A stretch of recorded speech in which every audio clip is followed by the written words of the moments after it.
Fee రీయింబర్స్మెంట్పై Seemandhra విద్యార్థులలో నెలకొన్న ఆందోళనకు త్వరలోనే స్పష్టత ఇస్తామని ఆంధ్రప్రదేశ్ విద్యాశాఖ మంత్రి గంటా శ్రీనివాసరావు అన్నారు. సచివాలయంలో విద్యాశాఖ అధికారులతో మంత్రి తొలిసారిగా సమీక్షా సమావేశం నిర్వహించారు.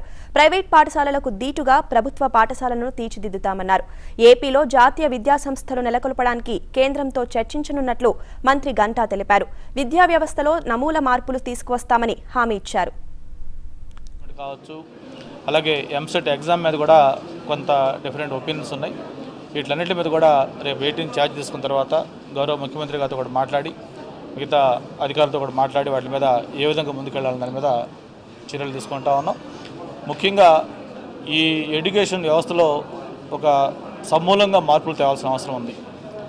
నా ఉద్దేశం అయితే ఎడ్యుకేషన్ అనేది it's for life, not for living అనేది నా ఉద్దేశం. అటువంటి జీవితం కోసం ఇచ్చే ఎడ్యుకేషన్ని ఏ విధంగా క్వాలిటీ ఎడ్యుకేషన్ ఇవ్వాలి, వాళ్ళ కెరీర్కి ఉపయోగపడే విధంగా ఉండాలి.